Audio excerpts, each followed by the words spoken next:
Welcome back everyone to this lecture on image filters. Before we dive deeper into convolutional neural networks, let's first discuss a few key ideas in computer vision that pertain to the architecture of the way a CNN works. And keep in mind, computer vision is just a general term of using computer programs to process image data. And topics like image filters and image kernels, that's going to fall under computer vision. So let's try to understand some of these key ideas, and then later on we'll see how they relate to convolutional neural networks. Now, if you've ever used photo editing software or even photo applications on your phone, you've probably already seen filters, such as a blur filter. But the question arises, how do these filters actually work? What are they doing to the underlying pixels of an image in order to achieve this desired effect? Filters are essentially an image kernel. And keep in mind, the term image filter and image kernel can be used interchangeably. So you'll see some people just call them image filters and other people call them image kernels. The main idea is if you're referring to an image kernel, you're probably referring to the more mathematical understanding behind what the image filter is doing. So let's talk about that. So that image kernel, it's a small matrix applied to an entire image. Now, certain popular filters are actually well known. For example, to blur an image, you can actually just use this image kernel that I've shown here.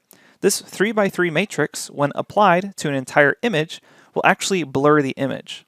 So let's get an idea of what we mean by applied to an entire image.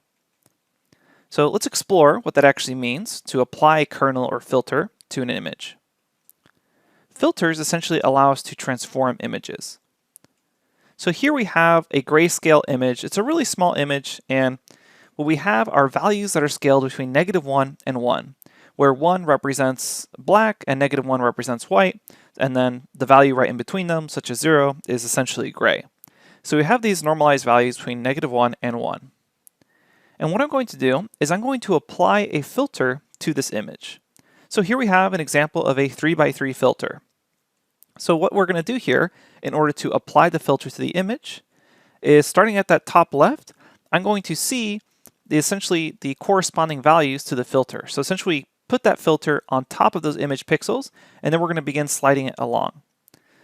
And when we have the filter on top of the image, what we do is we multiply those pixel values by what we are going to refer to now as the filter weights. So the actual values of the filter, we're going to begin referring to them as weights because later on the convolutional neural network is going to choose those weights for us. But we've kind of predetermined some sort of filter values here in this 3x3 filter.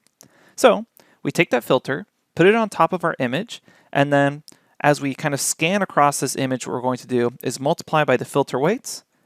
We get those results, and then we sum the result to get some final output value. So in this case, if we took that 3x3 filter just on the top left corner, multiply by those filter weights, and then sum those results. And notice how, in this case, the resolution will actually decrease because we're taking in 9 input values and then just outputting 1 value. Now, as I mentioned, we're eventually going to do this across the entire image. So we're essentially going to stride across the image. Now, something we can edit is our stride distance. So by default, we have to at least stride 1 pixel over, but what we could do is have a stride distance that's larger. Maybe we could stride over by 2 pixels. And that's something we can edit in our convolutional neural networks as well. So to get a better idea of how this actually works, there's a really fantastic interactive example that I'm going to go to now in my browser. And it's at this URL, satosa.io/ev/image-kernels. Okay, let's go ahead and go to this in our browser so we can get an idea of how these image filters are actually applied and what the resulting image looks like. Okay, so here we are at this satosa.io link for image kernels. And the explanation begins by showing you just a normal image. So often images have values that go from 0 to 255, where 0 is the darkest possible value and then 255 is the brightest possible value. So in the case of a grayscale image, we have 0 as black and then 255 as white. So we can see here that as we kind of hover above these values, we can see over in this white section that I'm currently hovering over, we get values that are pretty close to 255, and then maybe over here where it's darker, they're a lot lower in value, kind of in the 20s. Okay, so this is kind of a blown up, low resolution image. If you look over here on the very right hand side, you see this tiny little picture of of a face, excuse me, that's the actual kind of real size of this image. It's not blown up to this kind of larger scale, but what's nice about this larger scale is you can see each pixel very clearly individually. All right, so we have the numbers between 0 and 255, and what we're going to do is we're going to walk through the process of applying a kernel to this image. So here you can actually choose what kind of kernel you want to apply. We're going to begin with that blur kernel that we actually mentioned before. So here are 9 values, a 3x3 matrix or a 3x3 kernel that we're actually going to apply to this image in order to blur the image. So what ends up happening, and you can see this, you can play around with this interactively. Here, now we see that little 3x3 grid that we're going to end up applying across the image. And then you can see the output along with the math of the multiplication. And notice that the input image versus the output image. We can clearly see that the output image has been blurred due to the transformation of applying this kernel across. And this process of applying this kernel is sometimes also known as a convolution. The process of taking this image kernel and then dragging it or with a stride across this image and getting this output result. The term convolution is what we call this when we are talking about this in the context of a convolutional neural network. And the main idea behind this is, so far, we've actually shown you how these kernels or filters work with predetermined values. And those are values that are well known for certain really common operations like blurring an image. Later on, we're going to want our network to actually choose the weights behind these filters in order to perform feature extraction. Maybe we'll have some filters that are really good at detecting eyebrows or something like that if we're trying to classify faces, for example, from other images. So the main idea behind this image kernel in the context of a convolutional neural network is that the actual network will figure out the correct weights instead of us having these predetermined weights. And often, when you're working with a convolutional neural network, you'll get a lot of edge detection. And so we actually have some edge detection or Sobel filters here. And you can see here that this is kind of detecting horizontal lines. And you can even have an intuition of this by just checking out the matrix that we have these larger negative values here, and then a center 0 line, and then larger positive values on the bottom. And if you have an intuition of how this will react as you kind of go along the image, where you have strong vertical lines, such as this person's hairline here, you'll end up results that have larger values as you go along.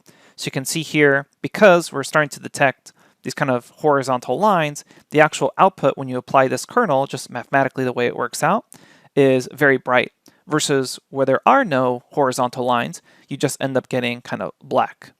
So here we can see the output image is clearly outputting clear portions that are horizontal lines. So that's what's called the bottom Sobel. And then you can check out things like right, and it looks very similar, except now this should be detecting kind of vertical lines. So same idea here, we can now see clearly the vertical lines of this person's face on the left-hand side and this person's face towards the right-hand side. And we can also see their nose starting to appear in that output image. So the convolutional neural network is essentially then going to decide what weights on its own filters matter for image classification. And here we can actually have an interactive image and kernel uploader. So you can choose your own image file and then apply any of these kernels you want. And you can even develop your own custom kernels here. So it allows you to start editing these to do things that you want to explore. Okay, so the main idea here behind this website and showing you how it works is just get the idea that we're going to have these kernels. They don't need to be 3x3. They can be 4x4, 5x5. Obviously, the larger there are, the more operations and more weights we have to solve for. But we essentially just drag them over the image, and then it's going to output some sort of result. And hopefully, as the convolutional neural networks learn based off the images we feed it, we'll get certain outputs that are basically extracting important features. So here we're extracting edge features based off this kernel right here. And you can see here that we have an outline where essentially we're looking for the center value of 8 as our main center weight versus -1 on the edge. Okay, so let me go back to our presentation and finish off our discussion on image kernels. All right, I hope you enjoyed that interactive example, and I encourage you to explore that website on your own. Now, in the context, as I mentioned, of convolutional neural networks, these filters are referred to as convolution kernels, and that process of passing them over an image is known as a convolution. I want to go over a few more key important factors to keep in mind as we learn more about convolutional neural networks and image kernels. Now, during convolution, we would actually lose borders. So if you take a closer look at that previous example, you'll notice that there was a black border along the output image. And this is because as you start going towards the edge of an image, you'll actually end up just not having values there. So one way to fix this is you can pad the image with more values. And a really common choice is just 0, or a kind of in-between value. And this allows us to then not lose information along that border. So it also helps us preserve the image size. So this is known as padding, and it's a really common technique people often use on their images so they don't lose any border information. Okay, so now that we understand image filters, let's go ahead and explore the architecture of a convolutional neural network that allows the network to come up with the best weights for a filter in what is known as the convolutional layer. So we understand we have these image filters, or kernels, that we're essentially going to perform a convolution on the image. And I showed you filters where we already knew the weights for them. However, when it comes to images such as images of dogs or cats, we're not really going to know right off the bat what filter values or weights are going to be important in order to detect whether a dog is in an image or a cat is in an image.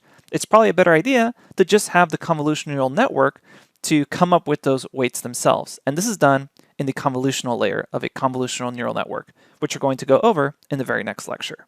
I'll see you there.